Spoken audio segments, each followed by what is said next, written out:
스가랴 14장 16절부터 21절 말씀입니다. 예루살렘을 치러 올라온 모든 민족 가운데서 살아남은 사람들은 해마다 예루살렘으로 올라와서 왕이신 만군의 주님께 경배하며 초막절을 지킬 것이다. 이 세상의 어느 백성이라도 예루살렘에 올라와서 왕이신 만군의 주님께 경배하지 않으면 그들의 땅에는 비가 내리지 않을 것이다. 이집트 백성이 예루살렘으로 올라와서 어울리지 않으면 그들의 땅에도 비가 내리지 않을 것이다. 주님께서는 초막절을 지키러 올라오지 않은 이방 나라들에게 내리실 그 똑같은 재앙을 그들에게도 내리실 것이다. 이것은 초막절을 지키러 올라오지 않은 이집트 사람과 모든 이방 민족이 받을 벌이다. 그날이 오면 말방울에까지 주님께 거룩하게 바친 것이라고 새겨져 있을 것이며 주님의 성전 안에 있는 모든 솥이 제단 앞에 있는 그릇들과 같이 거룩하게 될 것이다.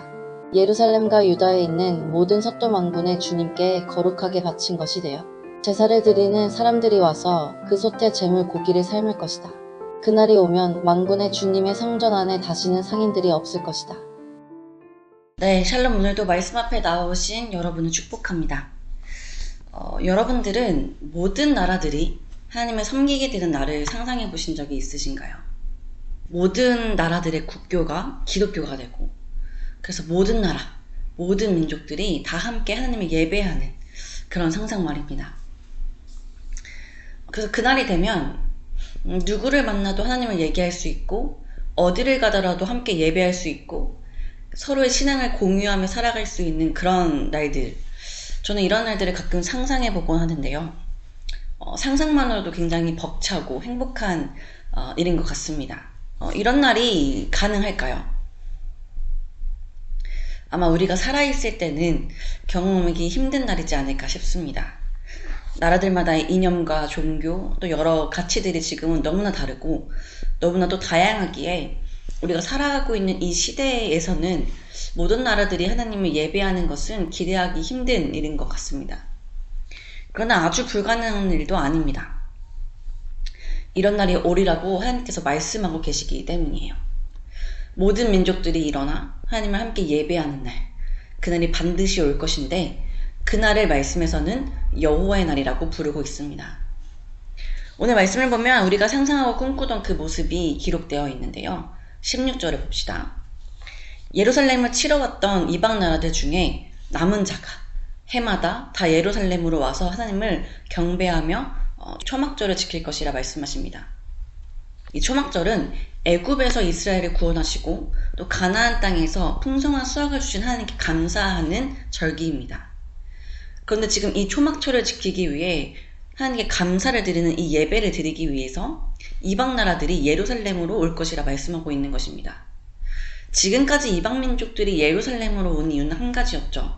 예루살렘을 공격하고 함락시키기 위해서. 하지만 여호와의 날이 오면 예루살렘을 공격하기 위함이 아니라 이방 나라들 중에 남은 자, 즉 앞서 행해진 하나님의 심판으로 회심한 자들이 이스라엘의 하나님 그분께 감사를 드리고 경배하기 위해 예루살렘으로 올 것이라 말씀하고 있습니다. 그러나 끝까지 회심하지 않고 하나님을 대적함으로 초막절을 지키지 않는, 하나님을 예배하지 않는 그 땅에는 하나님께서 비를 내리지 않으실 것이라고 경고하고 계시죠. 하나님께서는 왜 비를 내리지 않으신다고 말씀하셨을까요? 고대 근동에는 물이 굉장히 귀했습니다.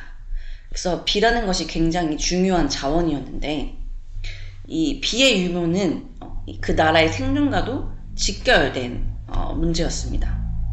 그렇게 비를 내리지 않으시는 것은 초막절이 풍성한 수확을 주신 하나님께 감사드리는 감사의 절기라고 할 때 하나님의 풍요를 잃어버린 생명이 끊어진 상태, 즉 불순종에 대한 심판과 재앙을 의미하는 것입니다. 특별히 하나님께서는 대표적인 민족으로 18절에서 애굽을 예로 드시는데요. 애굽은 전 역사적으로 볼 때 끊임없이 이스라엘을 공격하고 적대적인 관계를 지속해왔던 나라입니다. 그래서 애굽은 모든 이방 세력을 대표하는 상징이라고도 볼 수 있어요. 이 애굽이 초막절을 지키러 오지 않을 때 마찬가지로 비를 내리지 않으시겠다 말씀하시는데, 여러분 애굽에는 나일강이 있지 않습니까? 나일강은 애굽의 풍요의 상징이죠. 그래서 애굽은 이 나일강을 통해서 물을 공급받고 또 삶의 풍요를 누려왔습니다. 그러나 이제 하나님께서 그 비를 내리지 않으심으로 이런 나일강조차 말라버릴 정도로 처참한 재앙을 내리시겠다 말씀하시는 것입니다. 이 말씀에서 우리에게 교훈하시는 것은 하나님을 경배하고 예배하는 것이 마땅하다는 것입니다. 어느 민족, 어느 나라를 막론하고 우리가 끝까지 하나님께 대한 감사를 올리지 않고 하나님께 대한 경배와 예배를 드리지 않는다는 것은 하나님보다 더 위대한 무언가가 있다는 것이겠죠. 애굽이든 어떤 이방 나라든 이스라엘이든 하나님을 예배하지 않는다는 것은 그들이 의지하는 무엇인가가 있다는 것입니다. 내 삶에 하나님보다 더 위대한 무엇인가가 있을 때 우리는 하나님께 대하여 완악해지고 하나님을 예배하지 않는 삶을 삽니다. 그렇기 때문에 하나님께서는 그 나라들이 또 개인이 하나님보다 위대하다고 생각하며 의지하는 그 대상을 끊으시며 하나님만이 우리가 예배할 대상이시요 마땅히 경배할 분이시라는 것을 비를 통해서 말씀하고 계신 것입니다. 그리고 20절 14장에 가장 중요한 말씀이 등장합니다. 여호와의 날은 모든 민족의 예배가 회복되는 날뿐만 아니라 모든 것이 거룩해지는 날입니다. 이 모든 민족이 회복될 때 그 예배를 드리는 자들이 거룩해진다는 것은 당연한 일이겠죠. 그것을 이제 20절 이하에서 계속 말씀하고 계신데 20절에 보니 그날에는 말 방울에까지 여호와께 성결이라 기록될 것이라 말씀합니다. 여러분 여기서 말 방울은 일반적인 백성들의 일상적인 삶을 상징하고 있습니다. 그리고 말 방울뿐만 아니라 여호와의 전의 모든 솥이 제단 앞 주발과 다름없을 것이라 말씀합니다. 여기서 여호와의 전의 모든 소 역시 백성들의 일반적인 신앙생활을 의미합니다.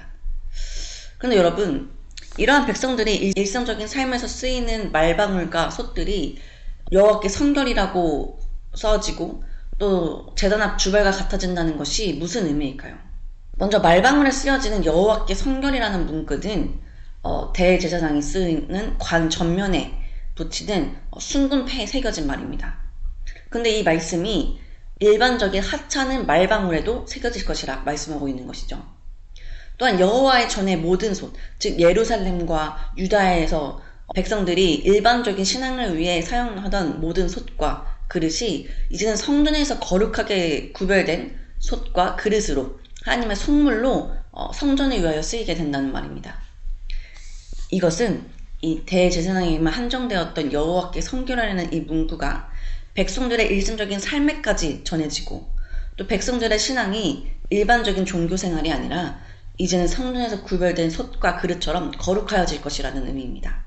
즉 여호와의 날 이 새 예루살렘에는 신성한 것과 속된 것의 구분이 없어질 것이고 비천한 것과 귀한 것의 구별이 없어지므로 모든 것이 하나님 앞에서 거룩하고 귀한 것으로 여겨질 것이라는 말씀이죠. 21절도 마찬가지입니다. 유다의 모든 솥, 즉 말방울과 전의 모든 솥처럼 일반적이고 속되고 비천한 것의 상징인 이 솥에 제사를 드리는 자가 고기를 삶음으로 유다의 모든 솥들이 곧 희생제물의 거룩한 성물과 똑같이 거룩하게 될 것이라 말씀합니다. 그리고 마지막 그날에는 가나안 사람이 다시 있지 아니라 말씀하십니다. 이 말씀은 상징적인 의미에서 볼 때 하나님의 백성으로 택함받지 못한 자, 곧 죄와 저주 아래에 있는 자를 가리킵니다. 예를 들면 여전히 하나님을 섬기지 않고 우상을 숭배하거나 하나님의 성전을 더럽히는 자들을 의미하는 것이겠죠. 이런 자들이 다시 있지 않는다는 것은 이들은 하나님의 심판 아래 하나님의 나라에 들어가지 못할 것이기 때문입니다.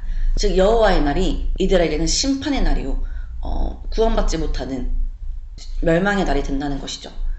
즉 여호와의 날은 이러한 자들을 징계하고 또 이들을 알곡과 쭉정이에서 걸러내심으로 연단과 심판과 회복을 통해 하나님께 나아온 모든 것들을 거룩하게 하는 날이라고 할 수 있습니다. 사랑하는 여러분, 모든 민족들의 예배가 회복되고 모든 것이 거룩해지는 여호와의 날이 소망되십니까? 바라기는 그날이 속히 오기를 소망합니다. 그러나 그 전에 오늘 우리의 삶이 하나님을 예배하는 그 반열에 있기를, 거룩한 모습으로 살아가는 자들의 반열에 있기를 소망합니다. 그리고 우리의 이런 삶이 여호와의 날까지 지속되기를 더욱 소망합니다. 그리하여 그날 여호와의 날에 하나님을 예배하지 못해 심판을 받고 거룩하지 못해 심판을 받는 자들이 아니라 우리 모두가 매일 여호와의 날을 사모하며 그날의 여호와의 회복하심과 우리를 거룩하게 하시는 그 은혜를 누리는 자들이 되기를 간절히 소망합니다. 함께 기도합시다. 하나님, 오늘도 말씀으로 하루를 시작하게 하시니 감사드립니다. 하나님, 오늘 여호와의 날에 모든 민족의 예배가 회복되고 모든 것이 거룩해진다는 말씀을 함께 나누었습니다. 주님, 모든 민족의 예배가 회복되는 그 감격스러운 날이, 또 모든 속된 것과 정한 것의 구별이 사라져 모든 것이 거룩해지는 그날이 속히 오기를 사모합니다. 그러나 주님, 그날을 사모함에 있어 오늘 우리의 삶을 더욱 돌보기 원합니다.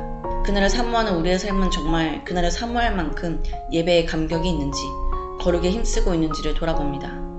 혹여나 우리가 예배의 감격을 놓치고 하나님께 대한 감사를 잃어버렸다면 주님, 우리에게 다시금 하나님의 예배함으로 즐거워할 수 있는 마음을 허락하여 주시고 우리 안에 하나님을 향한 감사의 고백이 다시 넘쳐날 수 있도록 인도하여 주옵소서.